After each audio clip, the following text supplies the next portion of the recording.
Okay, this hangout is live. Hey, Hi. how you doing? Good. How are you? Doing great. Where are you from, Laurie? Winnipeg. Winnipeg. Okay.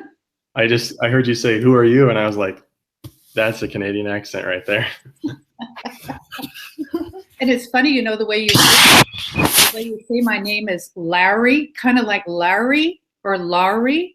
It's Lori. Just Lori. yeah, Okay. no big deal. What was I saying? You sort of, I don't know, it must be your accent. You have a little bit of an accent as well on certain words. Oh yeah. I lived in Mexico for years. Oh yeah. I got back to Utah, and I could not stand how everybody talked here. Could not stand it. I thought it was so ugly.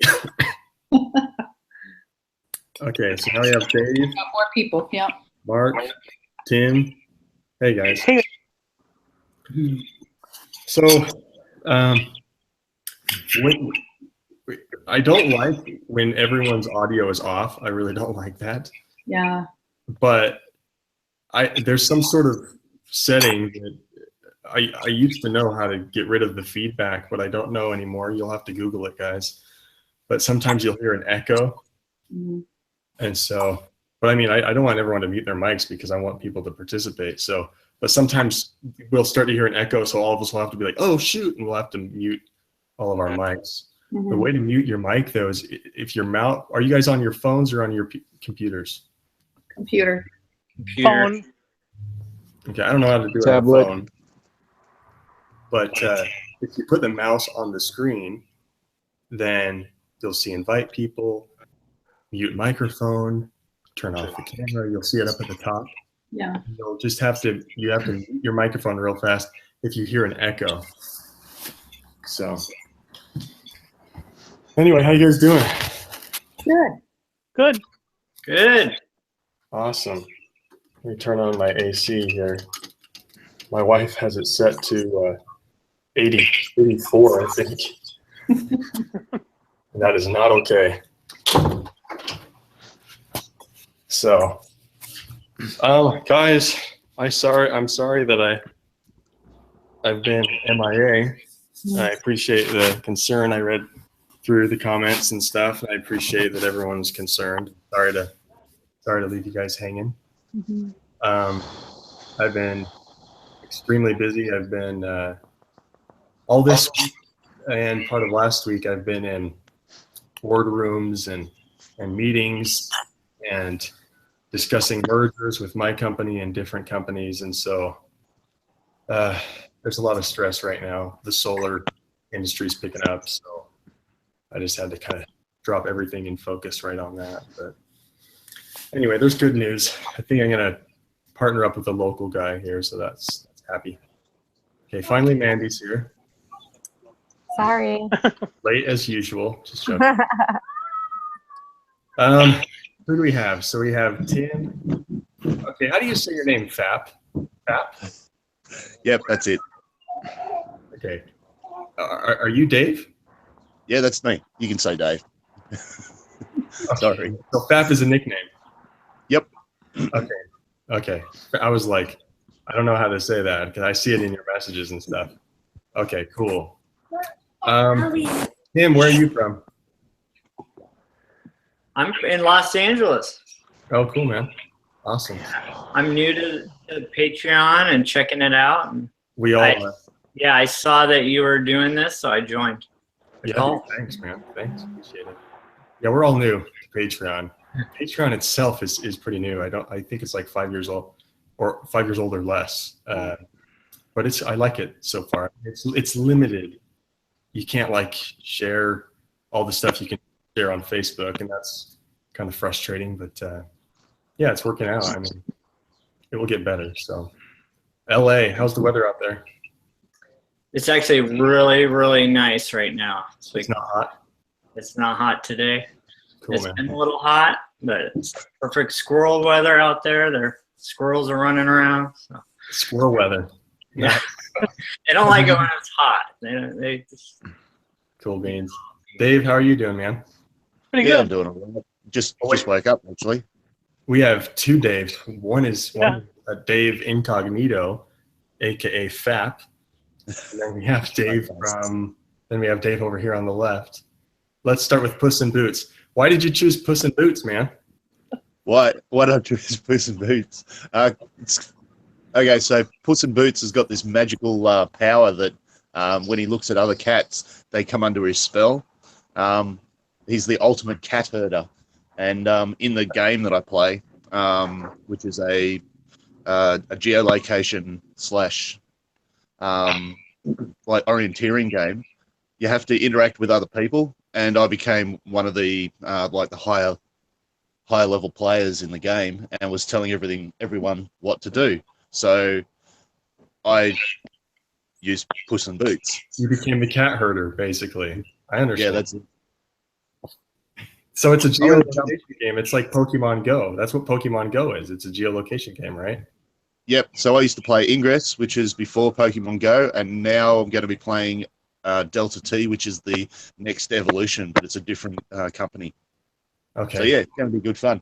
I'm going to jump out and then jump back in, see if I can share my.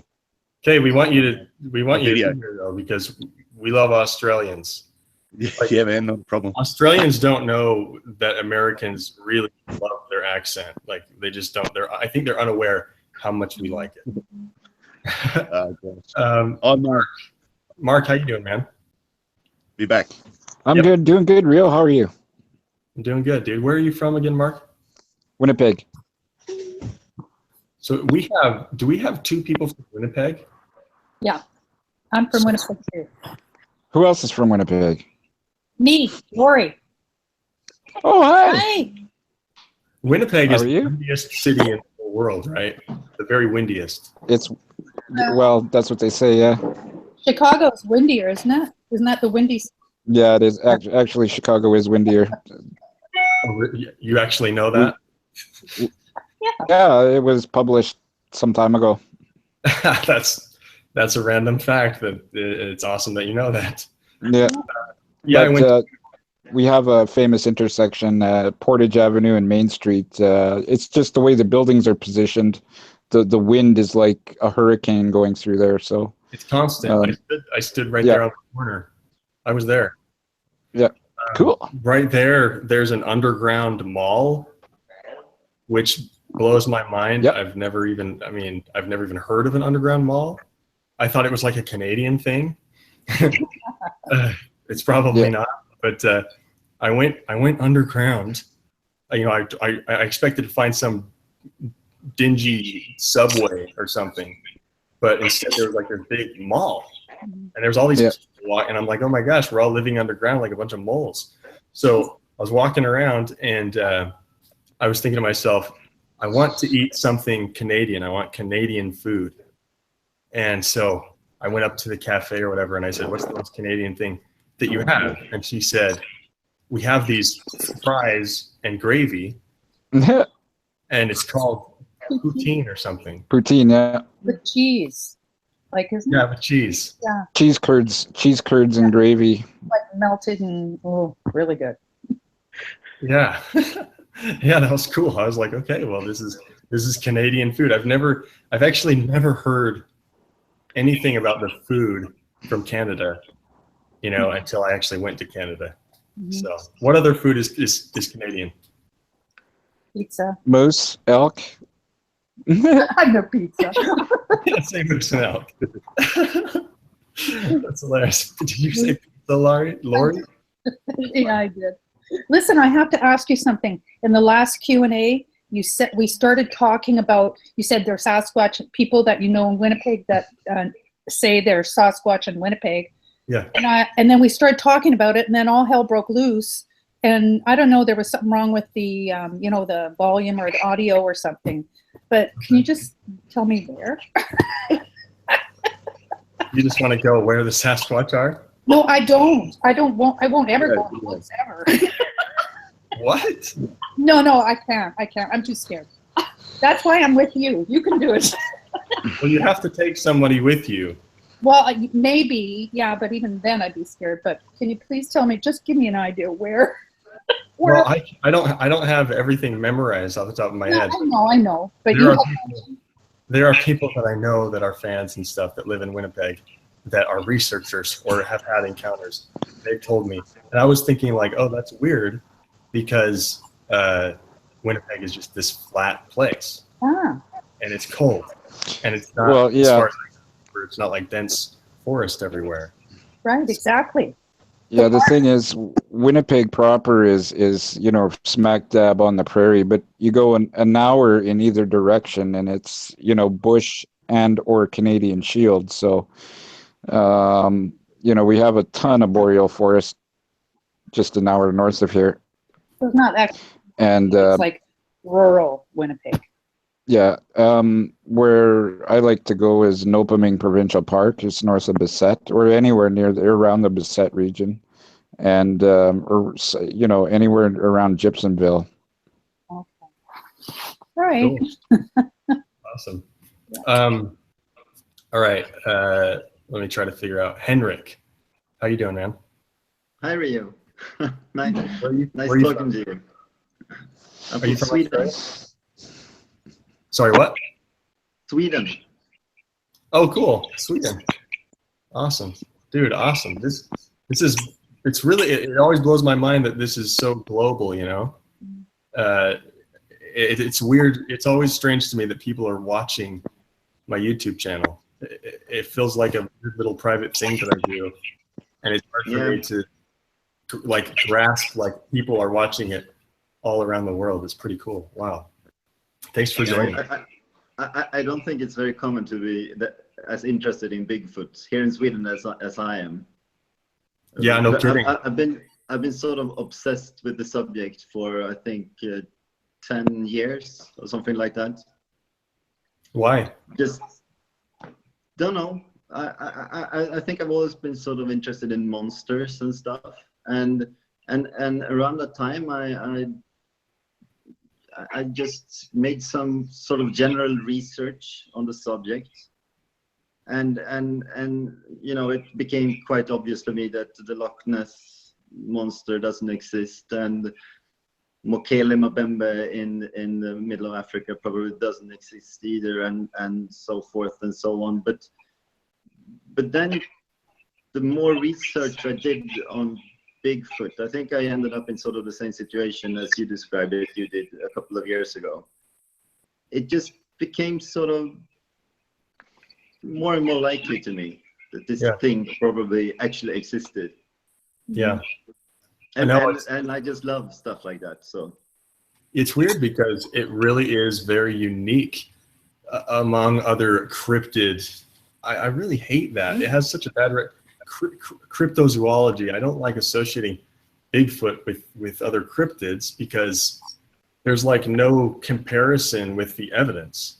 No, I guess people that's are my saying, opinion as well. Yeah, people are saying, for example, there's like fairies and gnomes in South America. There's a big gnome, like little people, literally gnomes, literally with cone hat and just little white beards and the whole thing, exactly like you put in your yard. And it's like and mermaids, right? But these are considered equal to Bigfoot, leprechauns. Yeah. As soon as you look into that, it's just completely obvious. You have to find that it's just garbage, all of it.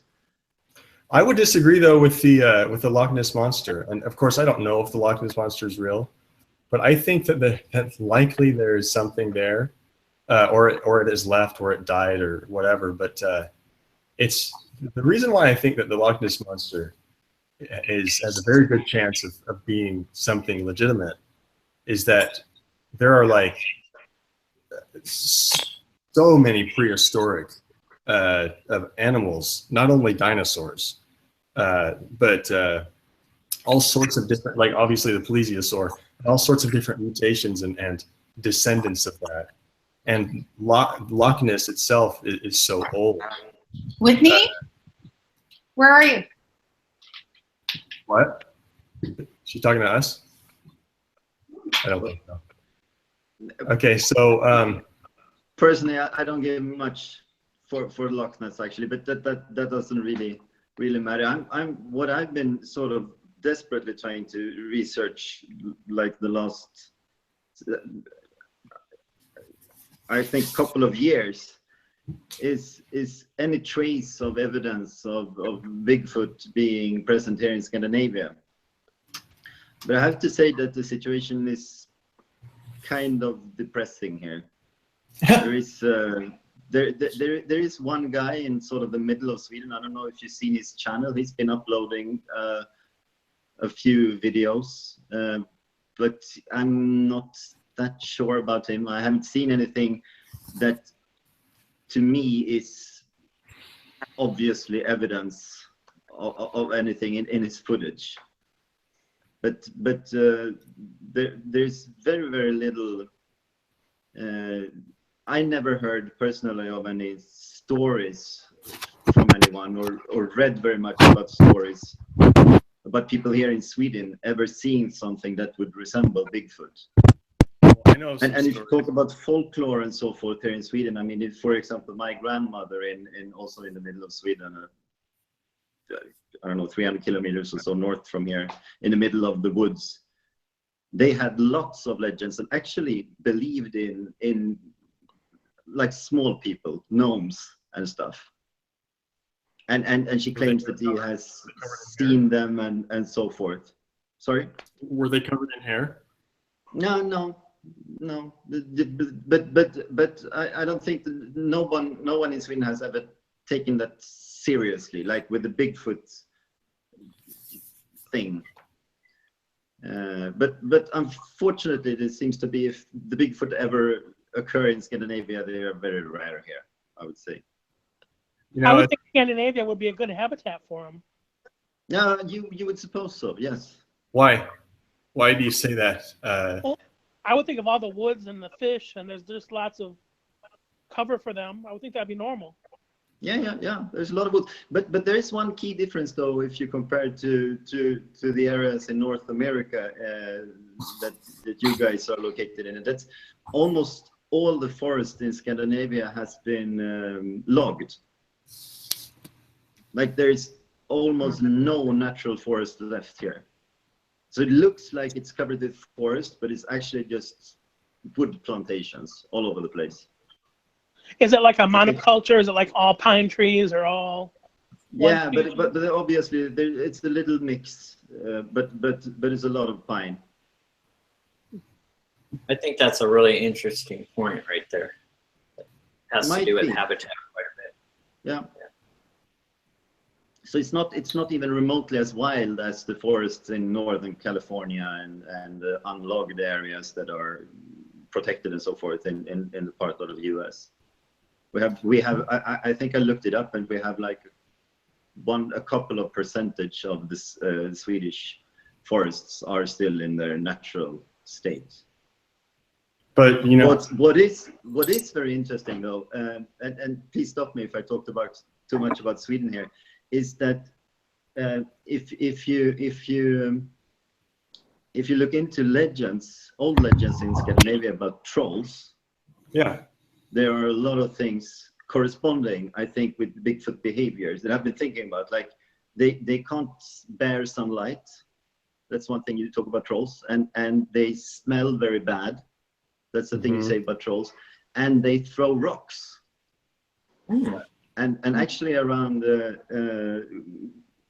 but here's also where it also blends into legend, because like really big rocks just lying on the ground, which in Sweden is a result of the ice age and ice moving big rocks and so forth.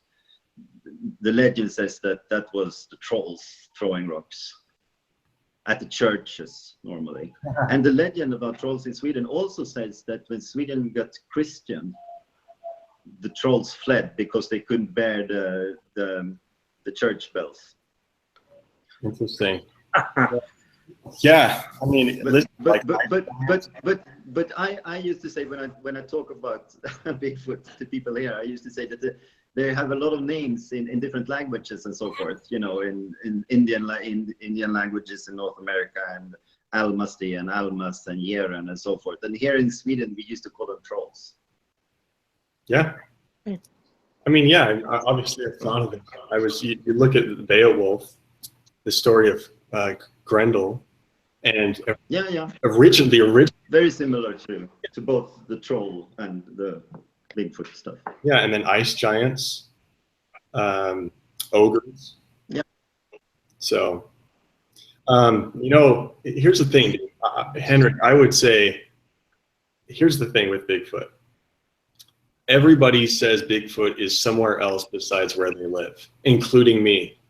Okay, like, they really do. I'm serious. Everyone's always like, yeah, well, it's not here. I mean, but where this is happening.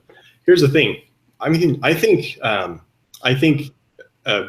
Great Britain is the prime example, because that is literally the last place. If there's anywhere on Earth where Bigfoot wouldn't be, right? It would be somewhere like Great Britain. So everyone, I made a video and I took it down. I privatized it because all the Brits were freaking out. They were getting angry. I think I've seen all your videos. Okay, cool. But I made it because the truth is that there are Sasquatch in Great Britain. I can't explain it. Listen, you have bears still. Okay, and yeah. The bears have been increasing in population a lot the last maybe 15, 20 years or so in Sweden. Beautiful. As well as the wolves. Good. So you have bears and you have wolves. Bears are omnivores, huge body mass, and if they can sustain themselves, so can a Sasquatch. At least that's what I would think. I think that Sasquatch has an extremely versatile diet, even more than bears.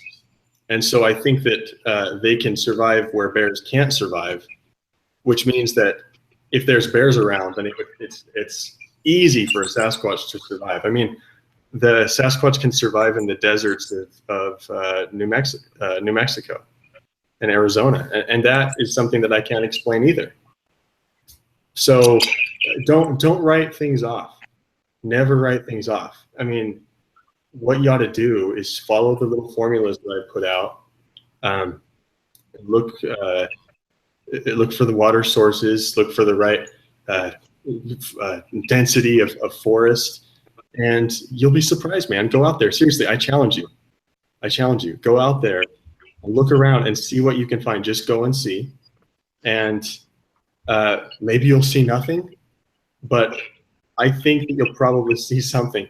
And this is why I think so, because there's quite a few people from Sweden that have contacted me, and they have pictures of all the stuff that I have. Structures, asterisks, upside down trees, whatever. What I have heard from people in Sweden is that there's less. I don't know why they're saying that. They say that there's less there. I mean, what does that even mean? Because maybe they just don't know how to find it or recognize it. And if they started to recognize it and follow it, maybe they'd say, "Wow, there's not less. There's the same." So don't write things off, because remember, Great Britain, that place, Great Britain. But I have to admit that you haven't got me convinced. Someone needs to. But, yeah. Someone needs to mute their mic or whatever, because we can hear every little thing. No, don't be convinced, Henrik. I don't want to convince you. You convince yourself. You gotta go out there and you gotta see for yourself, and you gotta see what's out there. Because don't believe me at all. Just I am very tempted to go to this guy who has posted all these videos and have a look around in his area. Yeah, contact me. I think I know who you're talking about, but I can't remember the guy's name. Yeah, he seems a little, So I'm not actually sure about it. But you know what though? Bigfoot seems. We'll see. Bigfoot itself. Yes, exactly. Okay, Dave, on the left. Dave, where are you from? Me? Yeah. Michigan. So nice talking to you guys. I gotta go to bed. Oh, it's late. Oh, Yeah, it's late here. That's why I'm wearing this robe. okay. Thanks. Thanks, Eric. Appreciate it. Bye. So that's cool guy. You know, his feelings, guys. His feelings are literally what everyone feels. Everybody. Nobody in Utah believes in Bigfoot. I mean, people think because of my YouTube channel that there's like Bigfoots running around and playing with us and braiding our hair in Utah. And it's not the case. Nobody believes in Bigfoot, guys. Do you think there's a cover-up happening, or people in the scientific community just don't want to acknowledge it because it's too far out there? What's up, Peter? Do you like Peter? Do you go by Peter? Yeah, that's fine. Okay, you have like a freaking studio, man. I do. I do Sunday night shows, and I do stuff all the time. I've actually been following you for a while. I'm the guy that said I'll fund all your research, but you never got back to me. So, well, I'm sorry. Literally, my wife was going through emails the other day. She's like, "Oh my gosh, honey, read this one, and I'm like, Kara, there's like over 6,000 emails there, and they're all interesting. You know, it's just the volume. It's crazy how people.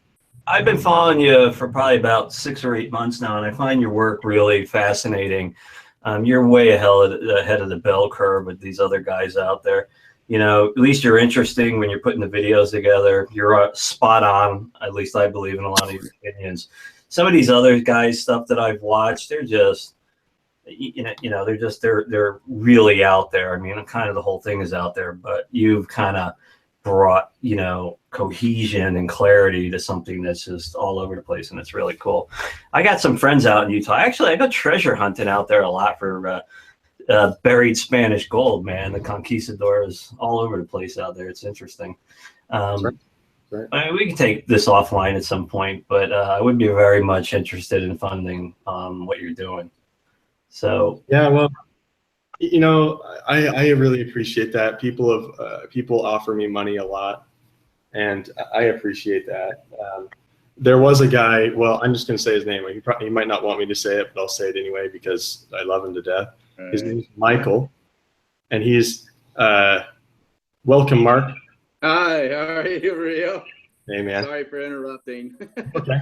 So there's this guy named Michael. He's really awesome, and he recently said, "I'm going to buy a plot of ground for you out in a ghost town in Utah, and this ghost town is called La Plata." Okay, he sent $500 to pay the fee for that place. And right now, and so I went and I got it yesterday. And so now I have a plot of land that belongs to me in one of the most remote areas in the state, in a ghost town called La Plata. La Plata, it's Spanish for silver. And everybody out there, there's only like 100 people that can rent. There's only like 100 spots to rent. And everybody out there sees Sasquatch. It's like freaking everywhere out there. So it's a boom town. Somebody found silver out there. And Utah used to be like 20% of the silver in the entire nation came from Utah. And so there was, it just exploded in the late 1800s. And where did the Mormons get all their gold from? California. No, it has to be somewhere here, or so the legend says. I didn't know Mormons had gold, but I want some. Anyway. So we can take that conversation offline. But do you still take people out? I mean, just out these areas. Yeah, hold on. Let me finish the La Plata thing, and I'll get right back to your question, because I wanted to talk about La Plata anyway. So I have this plot, and anyone who wants to come out here and camp with me, we'll have to decide. We'll have to plan and stuff. And maybe you guys can talk to Mandy over here on the very left. But we can go out there. It's cool because there's mines everywhere. So what I want to test is the theory. Everyone says, well, Bigfoot dwells in caves. It dwells in mines. Oh my gosh, Rio, have you looked for caves? It's like, of course I've looked for caves, guys. I haven't found any evidence whatsoever that Sasquatch live or use or dwell in caves. But at the same time, I haven't found a lot of caves. And so La Plata is a place where Sasquatch is definitely there. There's like 30 to 40 sightings per year in this area. And there's caves everywhere. So it's really exciting. And then I rented the plot that I rented, guys. This is a cool story. There was a trailer there that was abandoned. The plot got all overgrown. It wasn't maintained. And this is what started to happen. This is pretty crazy. Bones from the forest started coming and accumulating in this area. And this particular plot of land, farther away from the rest of the property, from the rest of the places where the people park their RVs. So this one's kind of secluded. And they started calling it the Boneyard because all these bone piles would turn up there. Well, I was out at La Plata 2 years ago, right before I even believed in Bigfoot. I was out there because I was starting to get curious about Bigfoot. And my friend and I went on a little night hike. We stumbled across this place, which is how I found out about it. And there were like thousands of bones everywhere. I mean, it's like something out of a movie. That just littering the ground, covering the ground, bones, piles of bones, little different piles, formations, things like strange little, what are those things called? Glyphs and weird stuff with the bones. And so when I talked to the owner, I was like, hey, can I have that? Can I have that plot? And he's like, sure. I can't believe you want that old thing. And I said, how did the bones get there?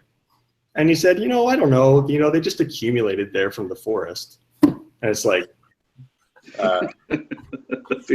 bones don't wander out the forest and accumulate. You know what I mean? Like either there's bears, wolves, mountain lions, probably a mountain lion, if anything. And it's like, the bones, he said, what we all figured was that the guy that was in there a couple of years before, he would bring his grandkids up. They never saw his kids, but they assumed that he was bringing kids because they think that the kids would wander in the forest and grab bones and bring it back and play with them, which is why the bones were all stacked around. Is that what kids do? Yeah, that's what kids do. Kids go around and grab bones all day, That's what we all do. That's a good one. So like, I'm going to go there. That's my spot.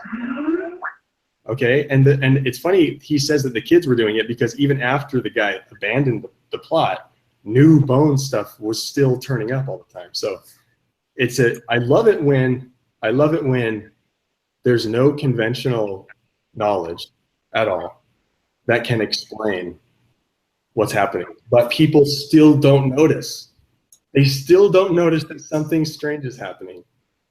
And I'm just as guilty as anybody. It's unless you're thinking about Bigfoot, like there's no reason to notice. You're like, okay, whatever. You don't see. There's no reason to invest your time in something. It's not even interesting. Anyway, so that's exciting. I'm gonna go there and it belongs to me now. So thank you, Michael. When you watch this video, you're a freaking superhero. Thank you. I really do appreciate you doing that. I don't like to accept money from people. Obviously, I just feel like I just don't deserve your money, guys. It's not about deserving. It's about funding something that we're all interested in. I mean, I don't have the luxury of living in Utah. I'm in Connecticut on the New York State border. Some kind of strange things happen here, but clearly not like it's going on out there. So. Well, if you want to, I'll let people. So I don't like to just take money, but I'll let people do something specific. For example, that what Mike did, or if somebody needs if I need a new hard drive, to store my Bigfoot videos on or something like that, then I'll let somebody donate for that or something. So we'll talk off air or whatever. But Anyway, what were the other questions that you had? I was just curious, in your opinion, why, mainstream science kind of turns a blind eye to it, right? There's no way, an 8-foot bipedal can be walking around the forest in North America, whatever. All the footprints are bullshit, and so on. Or is it, I'm not much of a conspiracy theorist myself, but you think the government knows about it? Are they hiding it? Are they trying to cover it up? Just kind of picking your brain on that front. So there is a very, very clear reason why scientists why they avoid this topic. See, there's the government knocking on my door right now. The Men in Black. Yeah.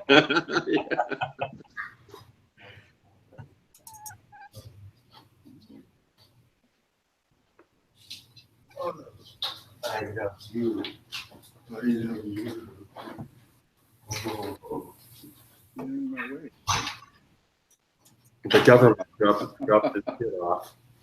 I don't know what else to do with him. So the reason is really clear. The reason is that there's a culture that says that any scientist that looks into Bigfoot at all loses his credibility. But why? It's because because the culture and only the culture itself, because people have decided from 1970, 1980, those are the years that people decided that Bigfoot was stupid. See, through the 60s and the 70s, the early 70s, Bigfoot was still open game. Bigfoot didn't have a bad reputation. People were making movies about it, and everyone was interested in it, and nobody felt stupid for it. And so that's when most of the reports are.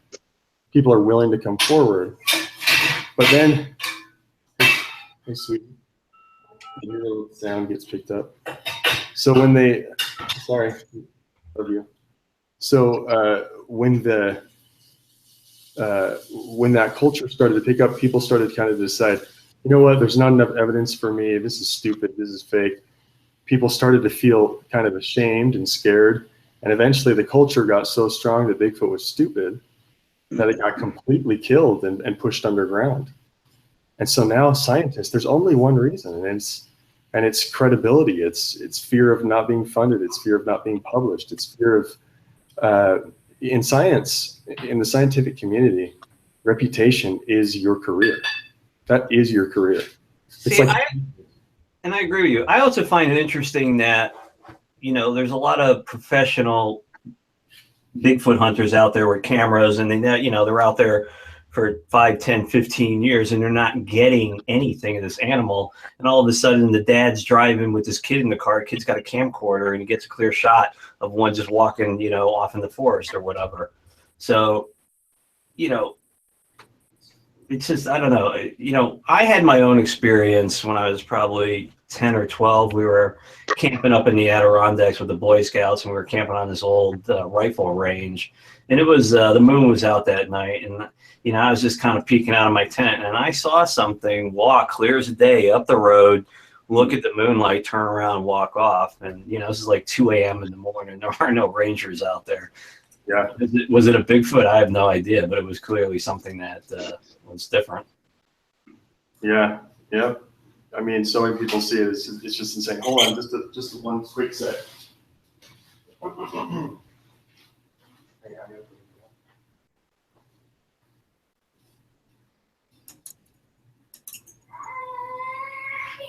Where are you guys all from?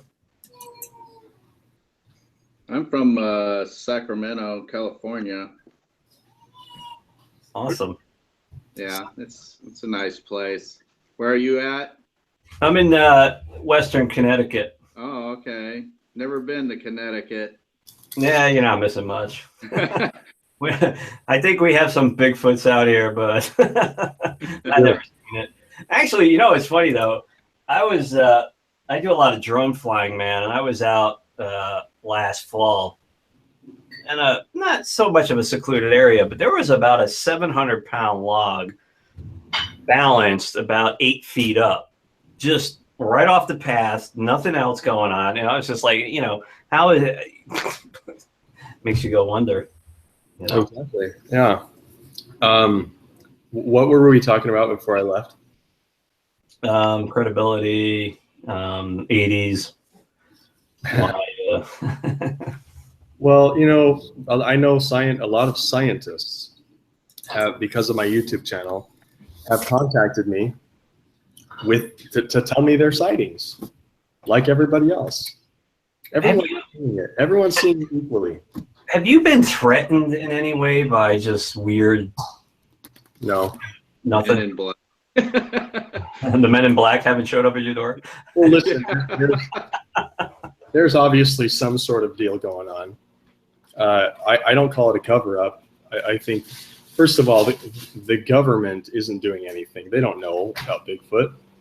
It's not like, you know, Barack Obama, Bill Clinton, President Trump. It's not like they're like, okay, guys, look, this Bigfoot thing. You know, no, they don't know. They are literally just like everybody else, that they just think it's stupid, as does everybody else in the government. That's not how the government doesn't work like there's this line that you cross where now you work for the government and so you inherit all these secrets. You know, that's not how it works. How it would work is that people that need to know, and everyone else doesn't. You know, the government doesn't know, the right hand doesn't know what the left hand doeth, or whatever, right? From the Bible. And that's how the government works, and that's how the army works, and that's how everything works. It's all compartmentalized. And so the only people, so there is definitely some damage control going on, which means if somebody has a really, really damning evidence, or someone's killed by a Sasquatch, which I know a guy up in Alaska that there's a story, it's a crazy story about a guy being killed right in front of his family by a Sasquatch. But Wow. when that happens, yeah, there's people that come in and they do damage control, spinning, what do you call it? Propaganda, you know, media blitz, all that stuff. You're going to come in and you're going to do psychological operations or whatever, and spin things and cover it up. There was a guy that hit a Sasquatch. He was in a semi, and the Sasquatch charged his semi. Really angry, big Sasquatch on all fours, came charging across the median, came out of the forest, crossed the other road, charged across the median, and like slammed into the side of his semi. Well, obviously between a Sasquatch and the semi is going to win. The Sasquatch died. It died right there on the road. And so he actually found, I don't know if you guys have heard this story, but it hit, I think what it hit was, you know how semis have those metal square thingies that you drop them down and then they're like a foot, they go on the ground, and then you put the clip in, and it's just, I guess it's just a foot, just stabilizes it. Yeah. So that's there, and I think that's what it ran into with its head. Full sprint, right? And there was a little piece of its scalp. There was lots of flesh and stuff that initially was on the semi, but he just kept driving, and so it blew off in the wind and stuff. But when he got to the rest stop, there was a chunk of flesh. There was a scalp, and the Sasquatch had bent that foot, curled it up, so it like kept this little chunk of scalp in there. And he took it off, and he's like, "Oh my gosh, that's weird," because it didn't have hair on it. It was just like a chunk of the forehead or something. I think that's how it is. But he grabbed it. He's like, "Oh my gosh," and he just threw it away. So anyway, in his rearview mirror, he's watching this Sasquatch die. I think it kind of flopped a little bit, and then it just fell down, and he could tell it was just dead. No one could survive that. No creature could survive that impact. And so, and there was blood all over the road and stuff. And so he's like, "Oh my gosh!" I think they end up calling a game warden, reporting saying it was a bear, even though both him and his wife knew it wasn't a bear. His wife was in the car. Wife was in the semi. And what happened is there was basically the guy came back to that area. He drove that area again a couple days later or a couple weeks later. That whole section of the freeway, this is in Canada, it's in British Columbia. The whole section of the freeway had been removed. Oh, there's someone's phone. It had been removed and repainted. Like it had been, I guess, I don't know if the concrete had been removed or the actual pavement, but the whole thing was repainted. So yeah, there's something going on. I wouldn't say it's a cover up because nobody can cover Sasquatch up. Nobody can. I mean, that's like trying to cover up mountain lions. How many times have you actually had contact with these animals? What do you consider contact? Sight. Sightings? Yeah. I'll just say more than 6. That's and what's the closest you ever came to them that you're aware of? Oh, physical close to them. Probably 10 feet. I say, no, actually closer. Because there was this one thing. It was near here actually, and yeah, it was weird. It's one of those weird stories. I'll tell that weird story for a Weird Story Wednesday video. But yeah. I watched another one of your videos that you had uploaded, I don't know, last week. You said you had it for about 6 months. It was you and another guy. You were walking around and you were describing you were really scared at one point. And I forget the terminology that you used. The Sasquatch would do something that would instill fear in you. Yeah. You were like highly agitated. You were calm and composed, but you could tell in your voice that you were kind of freaked out. Which one was this? I don't know. I think you uploaded it earlier, late last week, maybe. You said you had found it. You took it like 6 months earlier.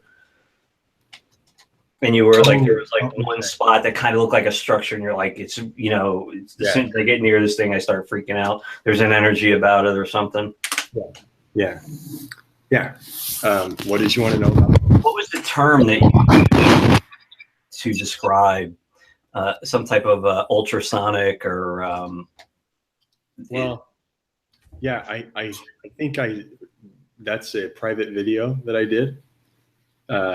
But I related it to Star Wars. Okay. But yeah, I mean, there's a lot of fear and anxiety that happens, and some people say that's infrasound. I don't know. I don't know if it's them projecting an emotion onto you, or infrasound, or maybe your own intuition kicking in, maybe your own genetic memory or something. Stay away from this creature, What's your opinion on these creatures having supernatural powers? Whatever, UFOs, walk in and out of trees, all that kind of. Well, here's what I will say, and this is all I'm going to say, because I think saying anything else is me starting to make stuff up. I've experienced. I can tell you this. I've experienced all of the supernatural stuff that everyone else has experienced, except for I haven't had mind speak as far as like an abrasive. You hear a voice in your head all of a sudden, and it's loud and it's very clear. I haven't had that. I think of all the supernatural things, that one's not even supernatural at all. I think that one's actually very, very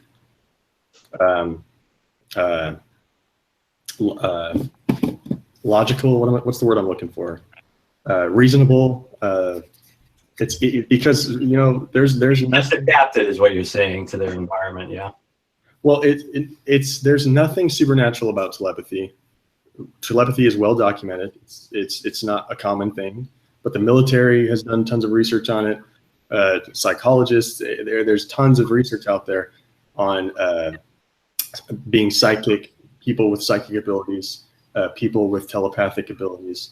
So there's nothing that's supernatural about telepathy or mind speak, yeah, it's kind of weird. Sweetie? You got to go to work? At 5? Okay. So I would go to a different spot. It's just that we don't have internet. Like our house is made out of plaster and chicken wire, and it blocks the internet. It looks like a nice chicken wire. Let me turn the AC down a little bit. It's so hot in here. So the telepathy thing, I haven't experienced it, but I think it's probably real. And I think that it's probably real is that so many people, normal people from all walks of life, privately, okay, they don't belong to any telepathy group or anything on Facebook. They just approach me privately and they tell me, hey, I was walking along and I heard, why are you here? But I heard it in my head, or, you know, do you have a gun, or what do you want from us, or do you have a gift, or, you know, whatever. I've seen, you know, the floating eye shine. I've seen all the stuff. I haven't seen an orb yet, and I haven't seen any UFOs, but I've experienced pretty much everything else. But I'm not going to say that what I have seen convinces me that they're cloaking. Yeah, I don't, you know, I just think it's an animal that has adapted to its environment to an extreme. Why? Because it has to survive. And, you know, I think you called it woo or something in one of your videos. It's just something we don't understand because we're so modernized and conditioned to think a certain way, you know, that once you get out there and these things are pretty advanced. What do you think their intelligence is on a human scale, out of maybe like a 5-year-old, something higher? Well, Christopher Noel talks about the savant theory. You know, it's weird because humans, we have these superhuman abilities, these superhero abilities that we don't really know that we have. And when they turn up in somebody that's autistic, we're amazed. We're amazed at what the human brain can do. There's this young black guy who's autistic. I think he's from Europe, and he went on a ferry, I think, to New York City, and that was the only time he had ever seen New York City, and he just saw it from a distance, and then they took him back to Europe. Well, and then they gave him a huge canvas that was like 30 feet long or whatever. He actually went with a pencil and drew the entire city, every single window on every single building, the cars on the road, the trees, and he drew it exactly to scale, meaning that you could take a photo of where the guy was, and you could overlay it and on this thing that he drew. You know, hundreds of buildings, thousands of windows, every single thing matched up. So, and then there's those autistic sisters that you can say, what day was it? 1831, March 20th, and they'll be like, oh, it was a Tuesday. They don't even think about it. They just answer instantly. So, and they've never learned math or algorithms or anything. They just do it.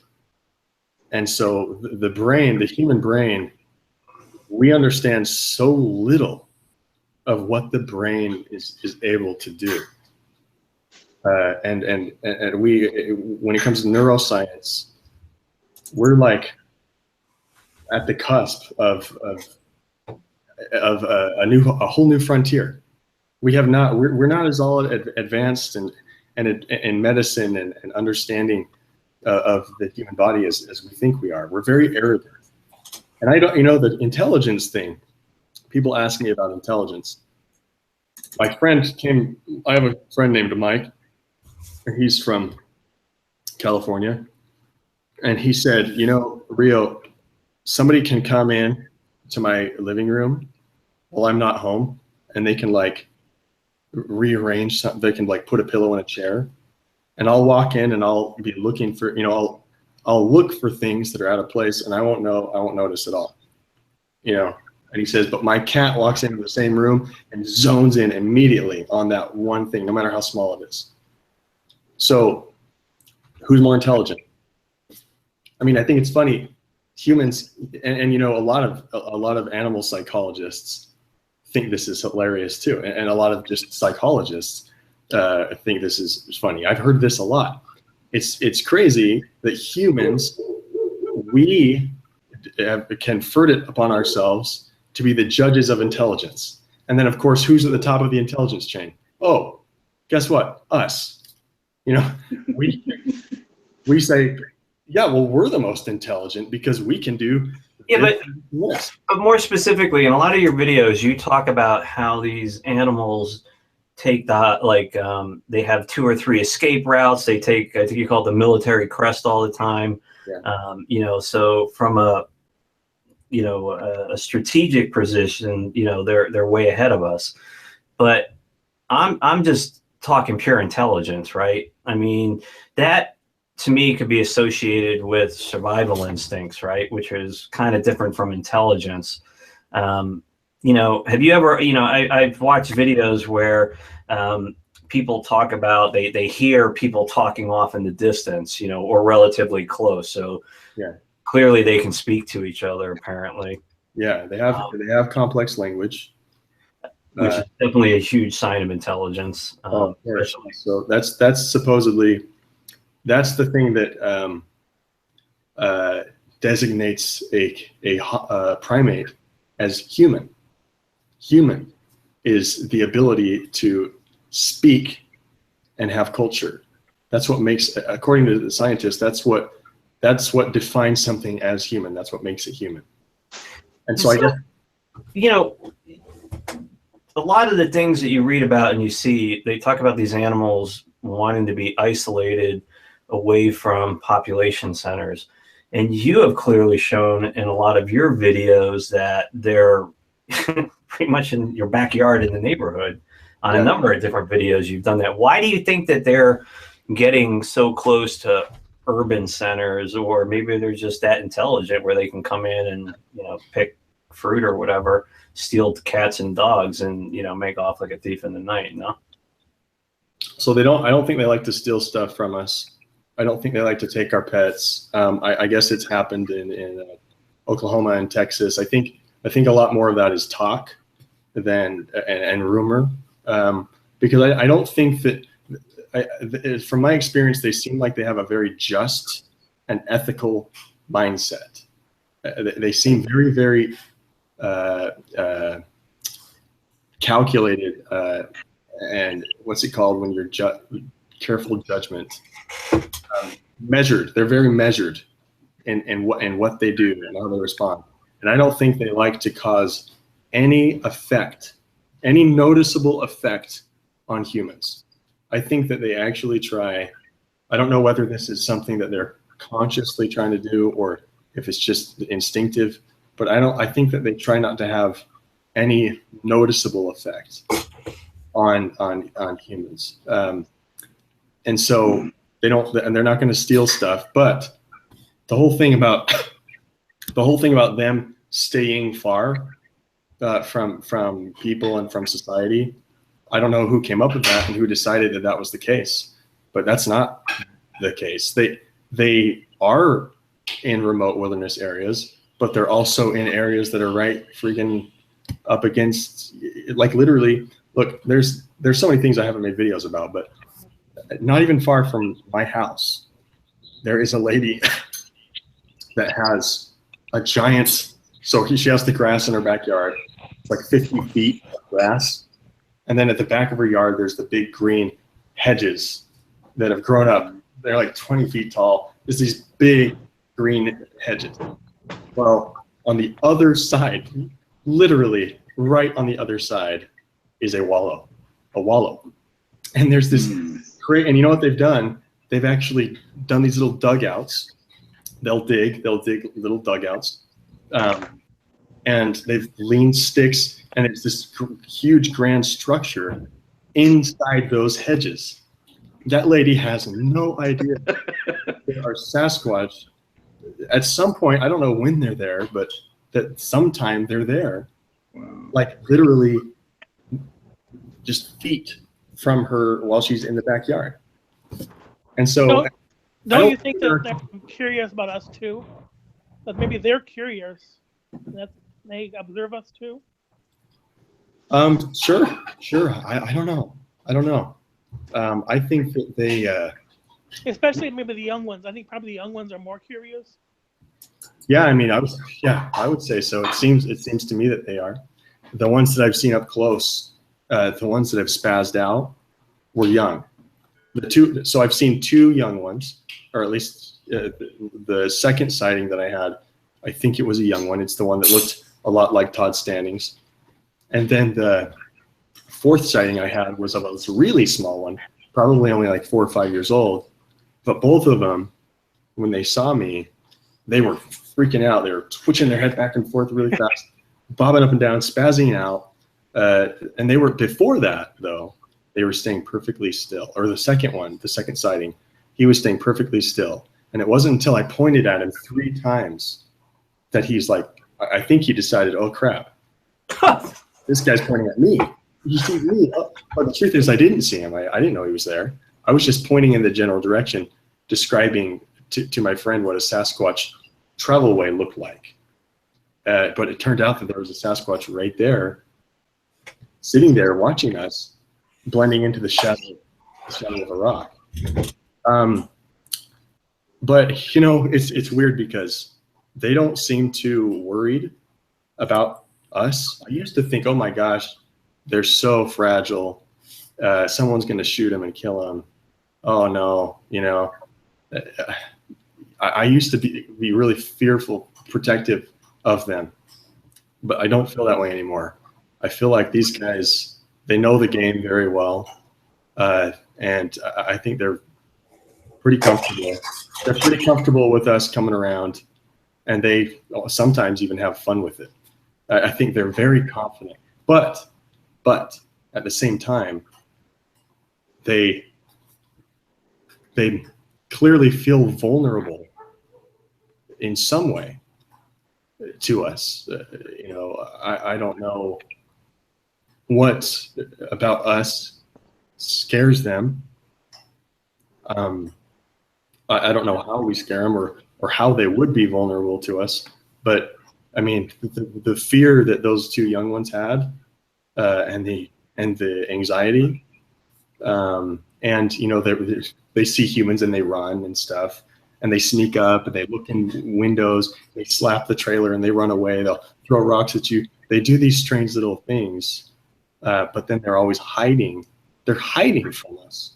They build little blinds, and they build blinds all day long. And they'll weave the forest together, and they'll tie the bushes together and these little knots, and they'll make mazes in the woods.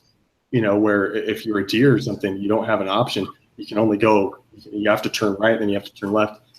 And they create all these obstacle courses and all these things for us to.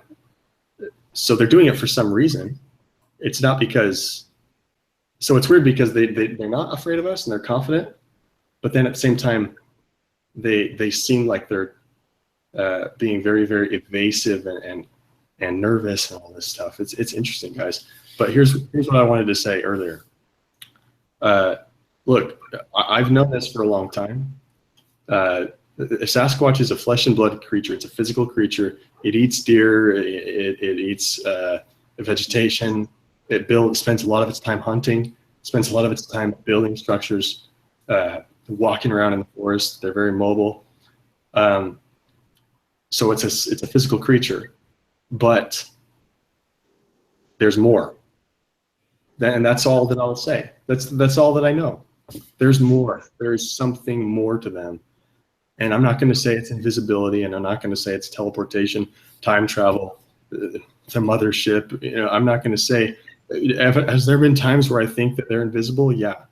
It seems it's tempting to think that because you hear it so much on the internet that it's in your mind. Those of you who are the top tier donors on Patreon, you know how I feel about this, because I've told you guys some of the details of some of the stuff that I've experienced, I think, videos. And you know, I was talking to Mike Patterson. Does everybody know who Mike Patterson is? Raise your hand if you know who he is. I've heard his name. I don't think I know him. Okay, we only have Tim. He has a YouTube channel, I think, right? So Mike Patterson is a guy that's in Ontario, and He had the research or something? Huh? He did the research? He did, yeah. He's a Bigfoot researcher, and he has a YouTube channel, or he had it, or I don't know if it's still going. It's called Sasquatch Ontario, and he's the guy that there was a Sasquatch in the bushes talking to him. He was like, I love you. You know, he'd like burp and say. Oh, Sasquatch Ontario, I think is right down there. But he was saying, you know, so he's talking about that Sasquatch. He was teaching the Sasquatch to say flower, and he was teaching the Sasquatch different words and developed a relationship. The Sasquatch pretty much stayed hidden all the time, but every night, but it stayed hidden, but it didn't stay hidden at the same time, because he would throw things and it would make noises and it would leave its footprints all around his car, and it would give him little gifts, little grass that was woven together, little stick men that were woven in grass and sticks, and it would drop marbles in his lap, and it was in fact one time it came and it put its several times maybe this happened, but one time in particular it came and it put its hand over his face. It was like covering everything. Its hand was really big, and it took pictures with his camera, you know. And so what Mike started saying is, oh, they're invisible and they're in a different dimension. They go through a portal into a different dimension, and they're interdimensional beings. And I was talking to Mike, and I said, Mike, you know, I've experienced a lot of stuff that you've experienced, and I'm not going to say that they're interdimensional. I have no idea if they go to a different dimension.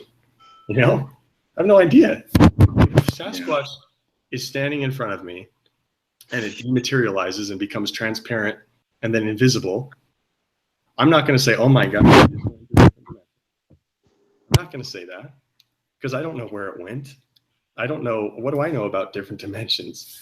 You know, or if Dr. Johnson, every little thing that happens to Dr. Johnson, he'll say that he'll make up this grand story about, and he'll come up with all this dogma and oh, you know, that was a portal to a different planet.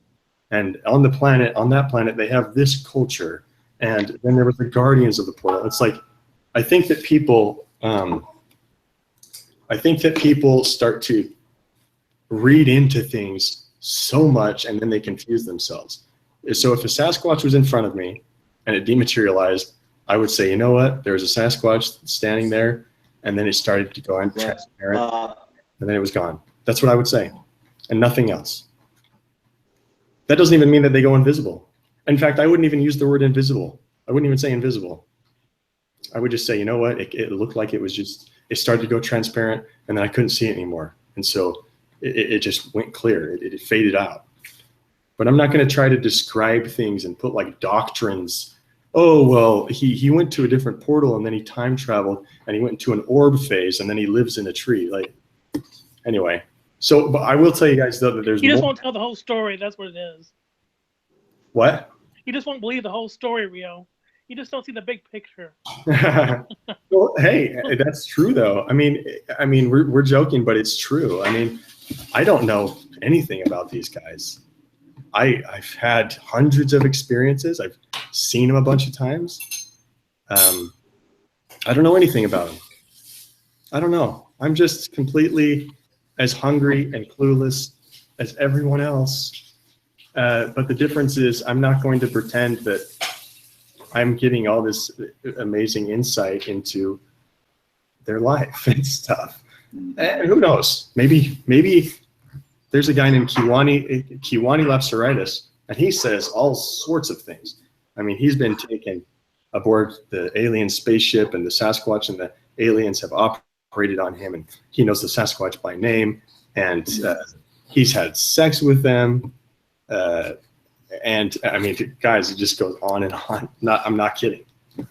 I mean, I don't mean to make fun of him. I really don't. He says that it's public. He says that in his book, that he has these women come out of the forest and they seduce him, and they're like, he says that they're really sexy. They have excellent figure. Very sexy. Yeah, I mean, and he says that they're beautiful even to man. He says that they're beautiful and they seduce him. And oh no, I'm sorry. Let me back up. He has not had sex with them. I apologize. He hasn't claimed that. He was talking about another guy. Oh. But he says that one of them came out of a different dimension, appeared to him. She was a beautiful, beautiful lady, and naked, of course. And she said, "I'm lonely. Can you come sleep with me? Can you come lay with me or whatever?" And he's like, "No, I'm engaged." So he never did it. But I would be like, yes, for science, yes. Like that? Are you listening? She's not. So yeah, I mean, here's what I can say about the Sasquatch. There's something more, guys. There's something more going on. Don't think invisibility, don't think stuff, but there is something more. Or at least there seems to be, because man, I've experienced some weird stuff. And it seems to me that it can't be just a really, really sneaky ape creature. It can't be, because I've like cornered them before. Okay? I've heard tons of wood knocks right next to me. Anyway, I won't get into that, but there's something more to them. And hopefully at some, here's the thing too. I think that we can understand them. I think it will happen. I really do. I think that scientifically we can, it's something that we can understand. It's something that we can solve. It's something that we can comprehend. Maybe not now, but I think that it's important to use science. It's important to use the scientific method and gradually learn about them. I think that it's a riddle that can be solved. It's not unknowable. You guys know what I mean? Yeah, I believe that. Sure. Totally. Any other questions, Peter? No, I actually got to jump off this call, but what's the best way that I can get in touch with you? Through Patreon. It's right here, through Patreon. So Okay. Just send me a message through Patreon. Oh, yeah. And I'm going to follow the advice of everybody on Patreon. They've been messaging me, and I hate saying this out loud. This is uncomfortable, but I'm going to charge $200 for private tutoring sessions, because there's like over 1,000 people that are begging me, hey, like get on Google Earth with me and show me where to go and stuff. And I have been, and it's like, Was that for the 100? okay, I love you. Call me when you're off to do that. It's going to. Okay, love you. I decided to do 200 because partially it's to discourage people from asking me, and partially it's to those people that are dedicated enough and they're willing to invest and put some skin in the game. I'll totally work with them, and I'll do multiple calls with them, and I'll say, hey, go here, look for this. So I'm going to do 200. I think that's a good idea. I like that. Was that 1,000 people at $100? I exaggerate. It's probably not 1,000, but it's a couple hundred. So now you Right, make man. 100 at 200 and make the. But anyway, yeah. I mean, I'm not directing this towards you, Peter. No, I hear you. I'll drop you a line tomorrow on Patreon. Have a good evening, folks. Thanks, man. All right. Yeah, man. Be good. Sorry I'm so long-winded, guys. It even annoys me, so I apologize. I think it's important to express some of these things, though, because it's I really don't want people to misunderstand. I don't want to give somebody the impression that I'm having all these incredible dramatic experiences with Bigfoot. You know, I don't want to build someone's expectations up or whatever. So anyway. All right. Well, Dave Chatterton, dude, thank you so much. Those are beautiful little slippers that you sent us with the knittings. So Mike, I got the La Plata plot, like I talked about. There's other things that have happened that I wanted to talk about.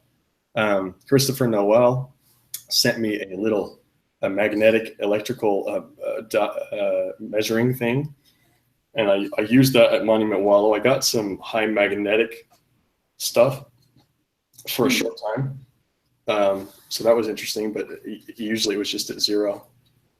Other people have sent me things and I feel so bad because I'm so grateful for it, but I'll reach out to you guys. I'll answer your messages. Tonight, I'm going to release a video of 2 Sasquatch through a thermal camera. It's very disappointing. Okay, don't think you're going to be fantastic.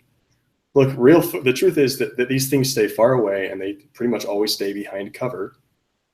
And if they do come out kind of out in the open, it's usually during the dark, during the nighttime.